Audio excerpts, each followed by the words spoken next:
Bertie the bus was giving some visitors a tour of the island of Soda.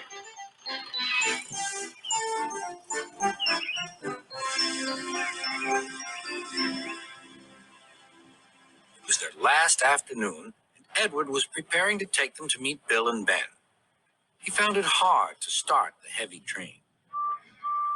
"Did you see him straining?" asked Henry. "Positively painful," remarked James. "Just pathetic," grunted Gordon. "He should give up and be preserved before it's too late." "Shut up," burst out Duck. "You're all jealous. Edward's better than any of you."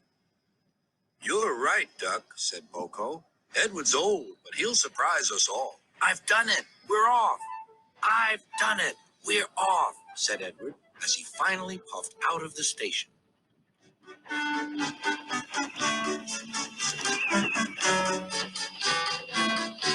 Bill and Ben were delighted to see the visitors. They loved being photographed. Later, they took the party to the China Clay Works in a brake van special.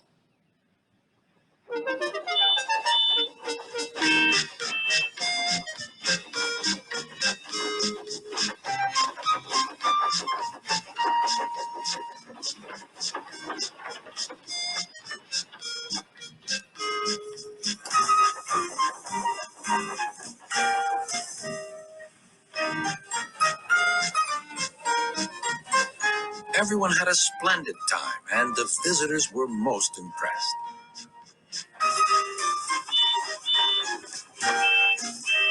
Then Edward took the visitors home.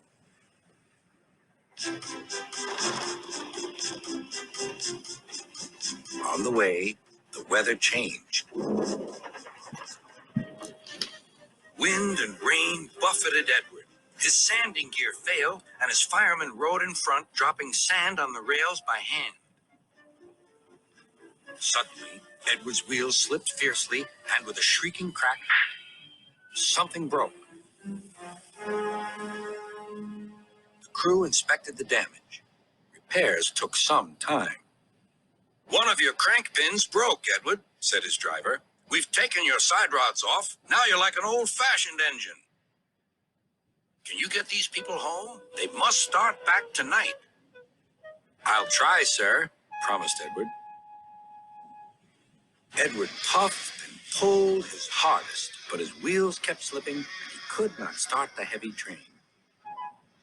The passengers were anxious. The driver, fireman, and conductor went along the train, making adjustments between the coaches. "We've loosened the couplings, Edward. Now you can pick up your coaches one by one, just as you do with freight cars." "That'll be much easier," said Edward. "Come on," he puffed and moved cautiously forward.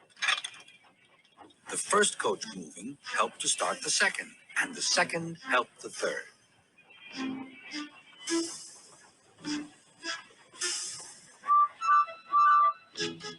"I've done it! I've done it!" puffed Edward.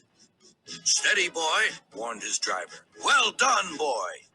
You've got them! You've got them!" And he listened happily to Edward's steady beat as he forged slowly but surely ahead. At last, battered, weary, but unbeaten, Edward steamed in. Henry was waiting for the visitors with the special train. Beep, beep. Sir Topham Hatt angrily pointed to the clock, but excited passengers cheered and thanked Edward, his driver, and firemen.